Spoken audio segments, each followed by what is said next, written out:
com dor nas pernas, não aguento mais. Não aguento mais.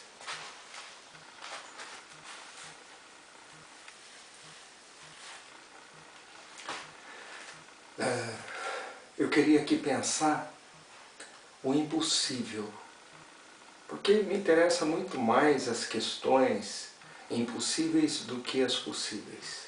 As possíveis são do âmbito prático, do mundo material. As impossíveis são dadas ao campo psicológico, ao campo espiritual, mas ao mesmo tempo o que eu estou querendo dizer sobre o pensamento do impossível que eu estou trazendo agora, é um impossível ser controlado. É assim.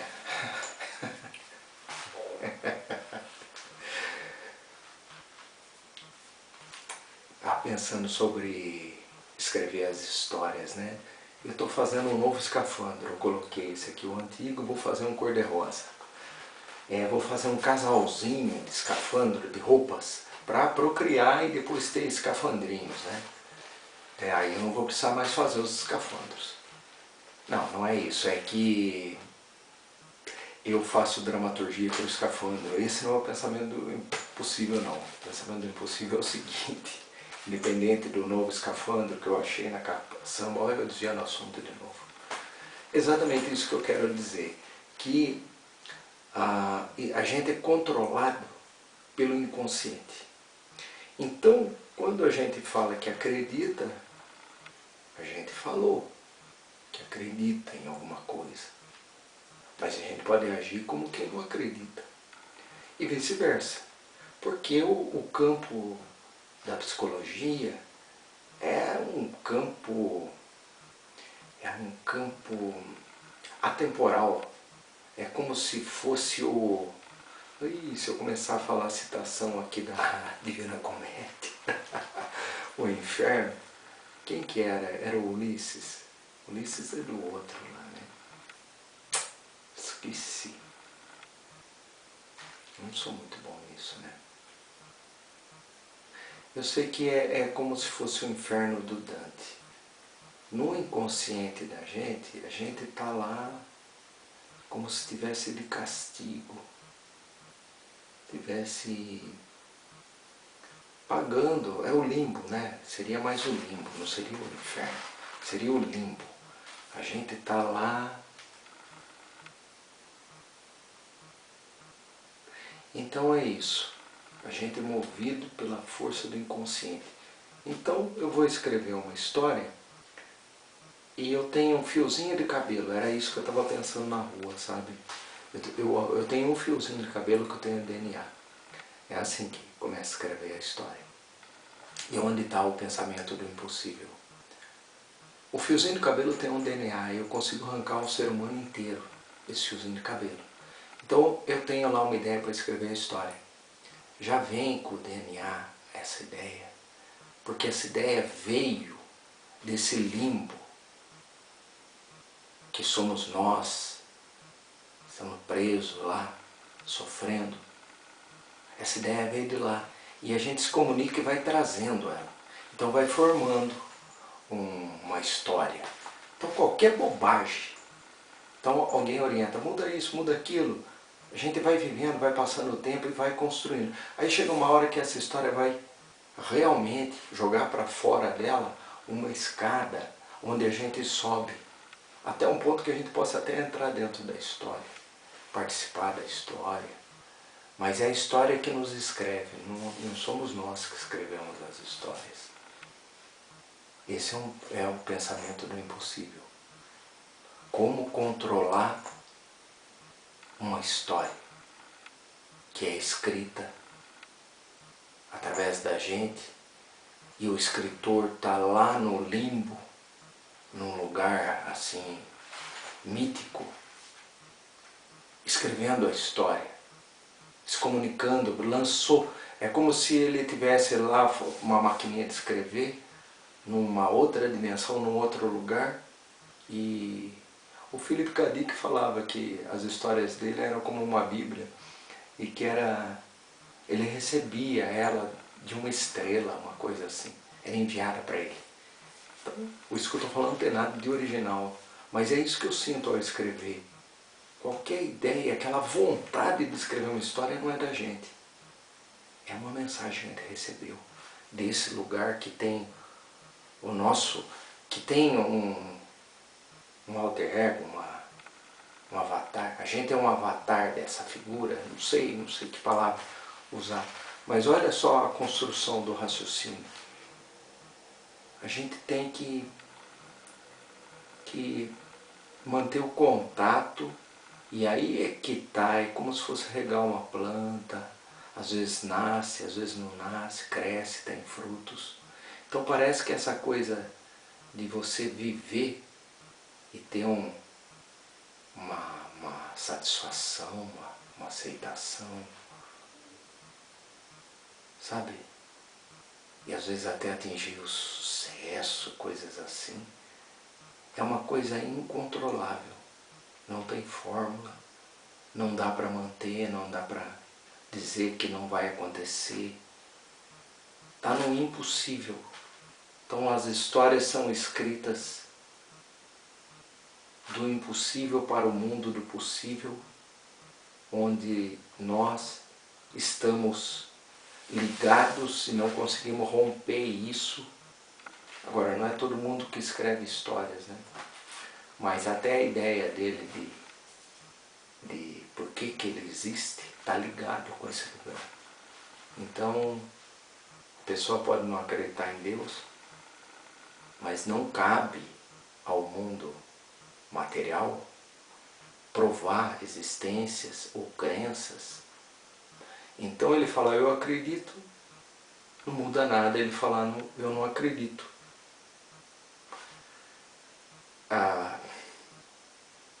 Está no mundo do impossível, está no inconsciente. Porque Deus mora no inconsciente. Isso pode ser até perigoso dizer isso, né? Estou ficando complexado agora. Deus não é o inconsciente. Nós estamos em Deus quando somos movidos pelo inconsciente. E às vezes é uma energia má. Então está acima, né? Acima de uma coisa assim de bem e mal, né? Inconsciente, a gente é movido. Puxa, como eu queria escrever uma história que tivesse um significado, um peso. Mesmo as porcarias que eu não acho uma porcaria, eu gosto.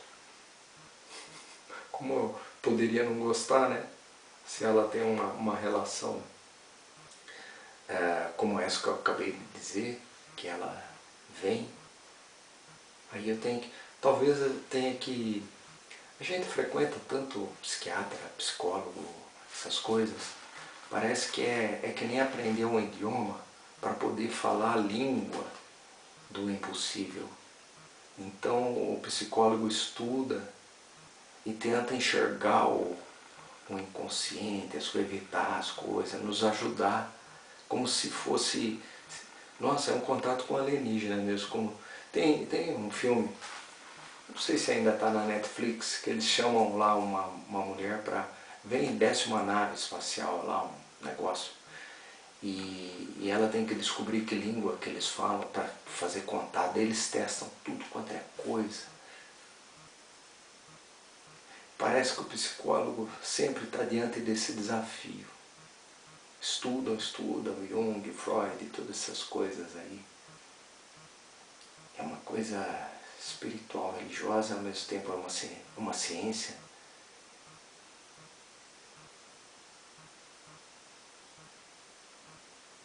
Me interesso muito mais pelo surrealismo do que as coisas práticas. Como eu queria escrever uma história que tivesse essa potência mesmo, não? Esse diálogo com esse lugar. mas ao mesmo tempo a gente morre de medo porque lá tem várias feras, demônios interiores, desejos que não foram atendidos e... Nossa, eu assisti agora na Netflix, eu esqueci o nome, o Método Tuts, uma coisa assim, é um ator americano de comédia que ele faz um documentário, que é um longa-metragem, do psiquiatra dele, do psicólogo dele. E é muito louco, tem hora que parece que ele que é o terapeuta e o psicólogo é o paciente. Inverte completamente, para mostrar a técnica, né? E daí ele falou que a gente não pode ser completamente desapegado das coisas, isso aí é uma coisa nova. Então, quando a gente gosta das pessoas, a gente da perda, enfrentar a perda. Então, quando você tem medo da morte de alguém, a gente não está preparado, esse sentimento é... E daí, realmente, tira a gente dessa estabilidade das coisas, né? Então, resvala. É uma loucura mesmo, né? Porque diante de uma coisa dessa, e depois a gente acaba aceitando, é muito estranho mesmo. A gente morre de medo, depois a gente vivencia aquilo, aí aquilo... o que eu queria dizer em pensamentos anteriores é que as coisas perdem o frescor. É natural as coisas perderem.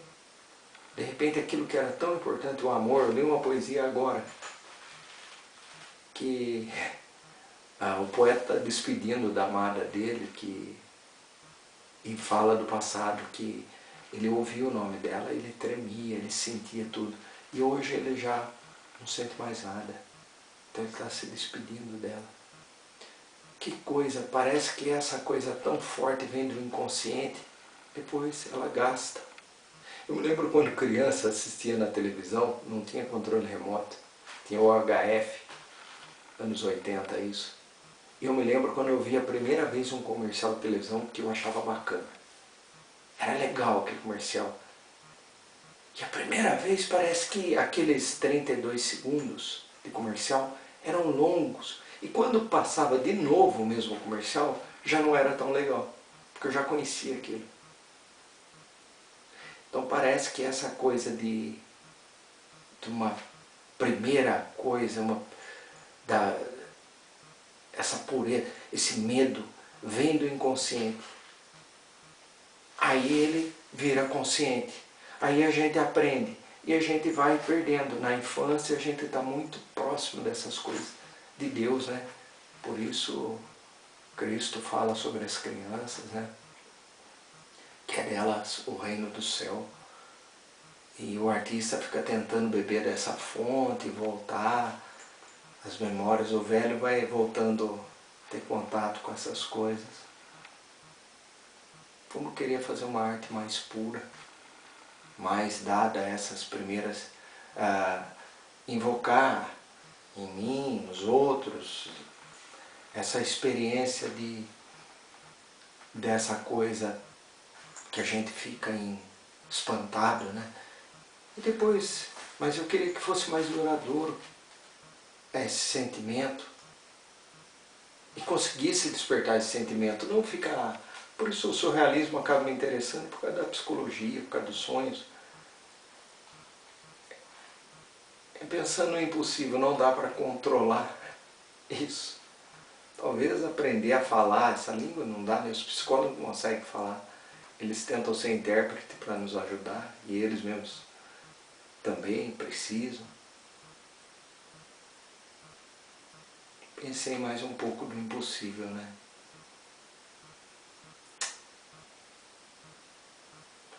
Marcos, obrigado por assistir a mim mesmo, gravando umas ideias que eu pensei e tentando criar na frente da câmera. Obrigado, assista várias vezes. Quero mandar um tchau para você aí, que está um pouco mais velho. Eu sou você no dia que eu fiz esse vídeo. E eu não sei Quantas vezes você vai assistir, se essa é a terceira vez que você está assistindo esse vídeo, é a quarta, é a quinta, é a sexta. E se ainda tem algum frescor de ver eu tentando pensar e registrar como se fosse um documentário, o meu pensamento, você vê aqui de improviso. Espero que não sinta vergonha de se ver assim. Tchau.